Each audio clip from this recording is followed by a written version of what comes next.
Halo guys, terima kasih sudah klik video ini. Kalian pasti pernah dengar kan pepatah yang bilang berani berbuat, berani bertanggung jawab. Nah, pepatah ini mungkin kedengarannya simple ya cuy. Tapi dalam kasus ini maknanya terasa dalam banget nih. Sebab pada tahun 2019 ada nih seorang perempuan muda yang harus kehilangan nyawanya setelah meminta pertanggungjawaban dari pria yang telah menghamidunya. Dan dia ditemukan dalam kondisi yang mengenaskan di bawah sebuah jembatan yang ada di Ponorogo. Sementara bayi di dalam kandungannya juga harus ikut kehilangan nyawanya cuy. Lalu bagaimana sebenarnya kisah antara pelaku dan wanita muda ini hingga permintaan pertanggungjawaban itu justru malah berakhir dengan tragedi yang sangat mengerikan. Untuk itu, jangan skip video ini, stay sampai akhir biar kalian gak gagal paham. Jangan lupa subscribe dan nyalakan loncengnya ya.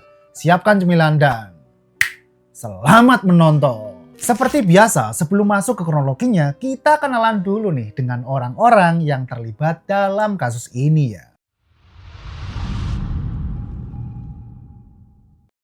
Korban dalam kasus ini bernama Hervina Rahmasari.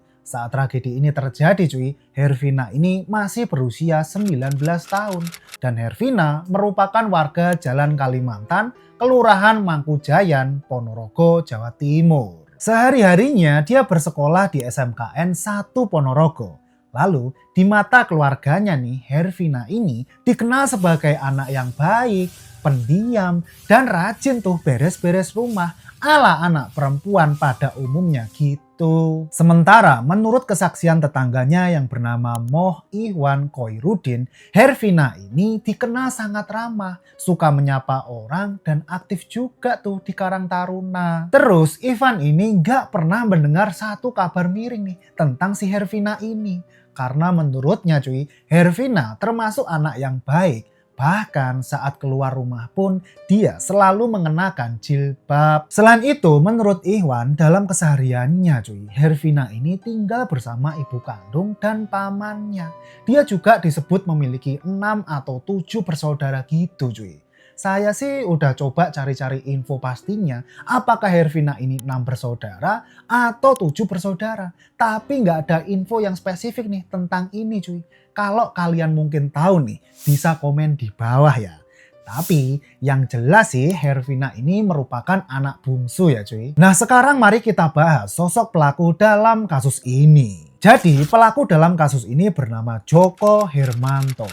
Saat tragedi ini terjadi, Joko itu berusia 26 tahun dan Joko merupakan warga desa Lembah, Kecamatan Babatan, Kabupaten Ponorogo. Sehari-harinya dia bekerja sebagai penjual sayur gobes yang ada di Pasar Legi, Songgolangit. Dan Joko sendiri sebenarnya sudah memiliki istri nih cuy.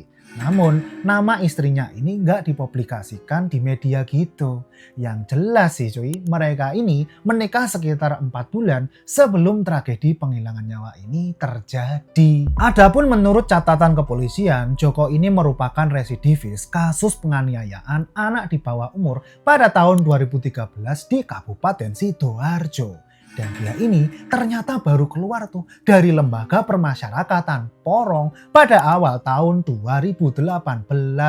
Di mata warga setempat, Joko dikenal sebagai sosok yang agak cuek dan tertutup. Sedangkan di mata keluarganya, dia dikenal sebagai sosok yang mudah marah dan orang yang gak sabaran gitu cuy. Terus bagaimana ceritanya Joko yang sudah memiliki istri ini justru malah menghamiduni si Hervina dan berakhir menghilangkan nyawa si Hervina? Oke cuy, langsung saja kita masuk ke kronologi lengkapnya. Yuk, cus!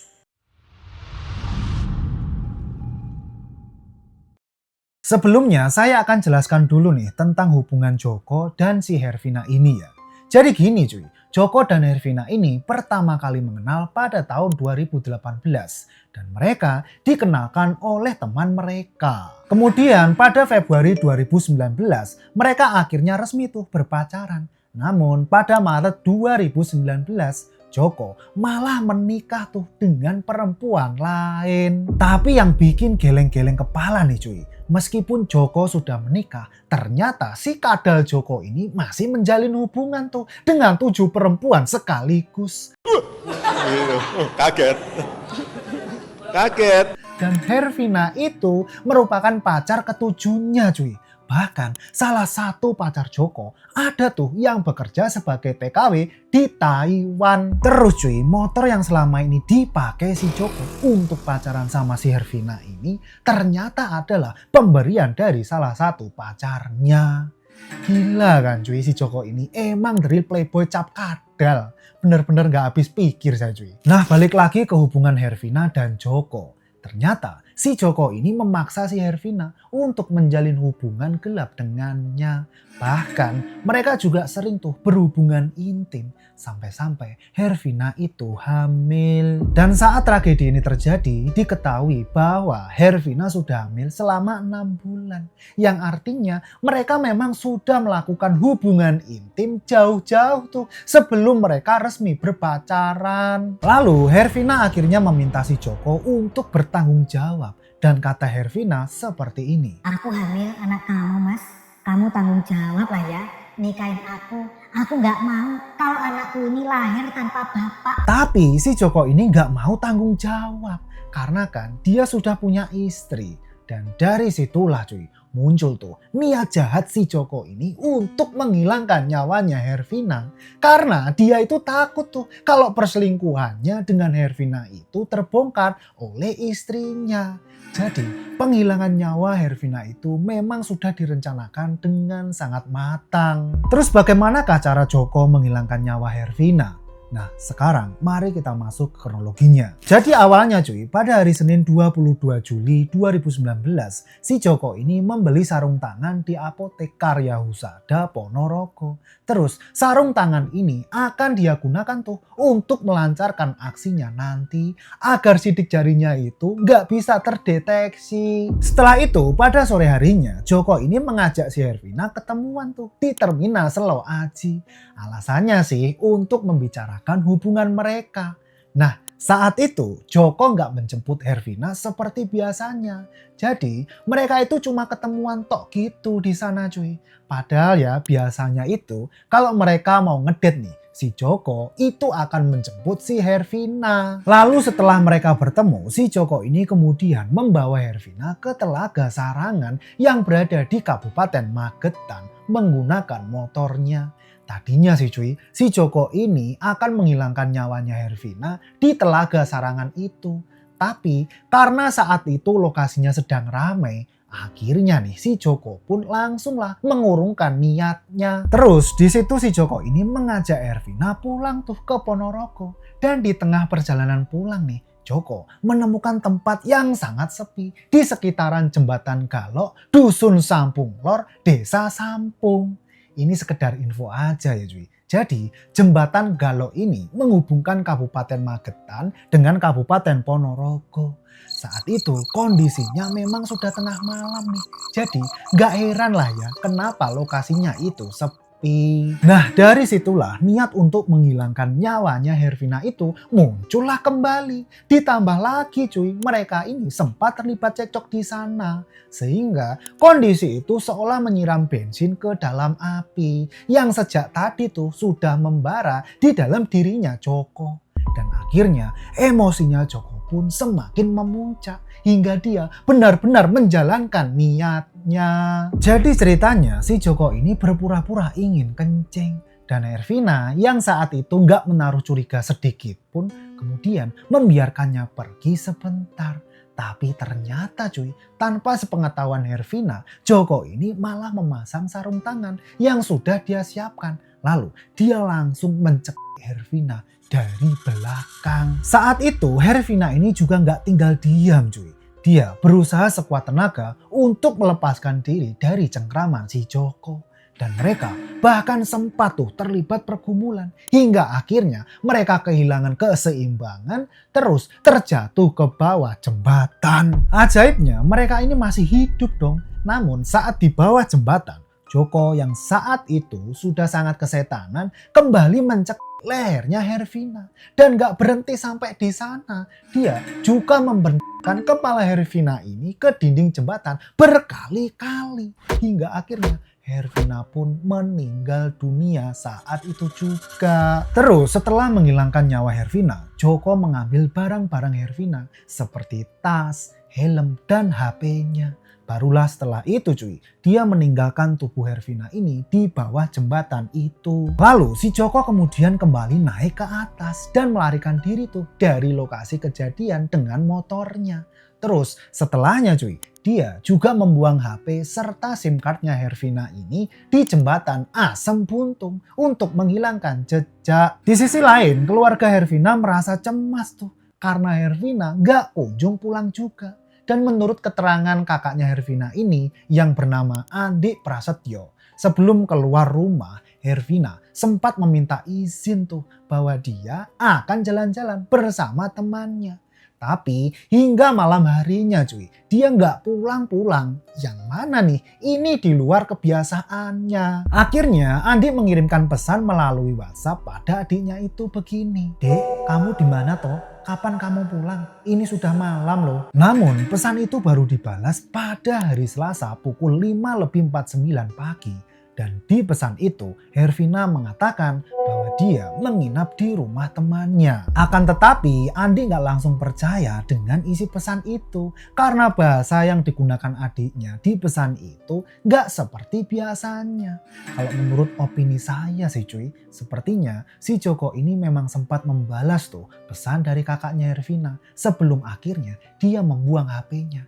Tapi kalau menurut kalian gimana nih Komen di bawah ya. Nah singkat cerita masih di hari yang sama nih. Tepatnya pada pukul 12:30 siang. Jasad Hervina akhirnya ditemukan oleh bapak-bapak berusia 52 tahun bernama Sutiman. Dan menurut keterangan dari Pak Sutiman ini, saat itu dia hendak mencari rumput di sana. Namun dia tiba-tiba dikagetkan dengan penemuan sesosok MYT seorang perempuan muda yang pakaiannya masih komplit. Lalu akhirnya dia melaporkan penemuan MYT itu ke pihak Polsek Sampung. Terus setelah menerima laporan itu, Polsek Sampung langsunglah menurunkan anggotanya untuk mengecek kondisi di lapangan. Dan setibanya di lokasi kejadian mereka langsung memasang garis polisi serta melakukan olah TKP. Dan saat ditemukan, Hervina ini mengalami pendarahan di bagian kepalanya. Lalu akhirnya jasad Hervina ini pun dievakuasi dan dibawa ke RSUD Dr. Harjono Ponorogo untuk diautopsi. Di sisi lain setelah kabar menyebar, Andi merasa curiga dengan adanya kabar penemuan sesosok MYT di jembatan Galo itu. Namun dia juga sempat ragu karena diberitakan bahwa korban ini sedang mengandung 6 bulan. Jadi ternyata keluarga Hervina ini gak ada yang tahu kalau Hervina itu sedang hamil 6 bulan. Mungkin sih Hervina ini emang jago menyembunyikan kehamilannya kali ya. Meski demikian Andi tetap mencoba datang ke kantor polisi dan mengungkapkan kecurigaannya. Pada akhirnya identitas Hervina berhasil diidentifikasi setelah polisi mencocokkan ciri-ciri yang diberikan keluarga dengan hasil identifikasi sidik jari dari Dispenduk Capil Ponorogo. Dan setelah identitas Hervina terungkap, tentu polisi mulai mencari tahu siapa nih otak di balik penghilangan nyawanya Hervina. Dan apa yang sebenarnya terjadi sih pada perempuan malang itu? Pasti kalian juga sudah penasaran banget kan gimana proses penangkapan si Joko ini? Kalau gitu tanpa berlama-lama lagi kita langsung masuk ke ceritanya. Jadi awalnya polisi melakukan penyelidikan dengan menelusuri hubungan dan kehidupan pribadinya Hervina. Terus polisi kemudian menghubungi keluarga serta teman-teman terdekatnya Hervina untuk mencari tahu siapa saja yang terakhir berhubungan dengan si Hervina sebelum dia menghilang. Dan dari keterangan itu nama Joko akhirnya muncul Di situ polisi pun langsung mulai menelusuri hubungan mereka dan menemukan fakta bahwa Joko adalah pacarnya Hervina. Ditambah lagi Hervina ini sedang hamil saat itu. Sehingga hal tersebut bisa saja dijadikan motif penghilangan nyawanya. Dan akhirnya polisi mulai melacak keberadaan si Joko untuk dimintai keterangan lebih lanjut. Nah, usut punya usut nih. Berdasarkan rekaman kamera CCTV yang didapatkan polisi, ternyata si Joko ini sedang mengantar istrinya berobat di RSU Aisyah Ponorogo. Akhirnya tanpa berlama-lama lagi, pada hari Kamis 25 Juli 2019 sekitar pukul 1 dini hari, polisi segera bergerak menuju ke lokasi untuk mengamankan si Joko. Dan pada akhirnya nih cuy, Joko pun berhasil dibekuk tanpa perlawanan. Terus saat diinterogasi juga, dia mengakui itu segala perbuatan jahatnya. Atas hal tersebut, Joko akhirnya ditetapkan sebagai tersangka dan ditahan di rutan Polres Ponorogo. Barulah kemudian setelah melalui proses penyelidikan yang cukup panjang nih, pada hari Kamis 5 Maret 2020, sidang putusan Joko pun digelar di Pengadilan Negeri Ponorogo dengan diketuai oleh hakim bernama Sutrisno. Dan di persidangan itu, Joko terbukti bersalah telah melanggar pasal 340 KUHP tentang pembunuhan berencana. Dan atas perbuatannya, dia divonis hukuman penjara selama 20 tahun.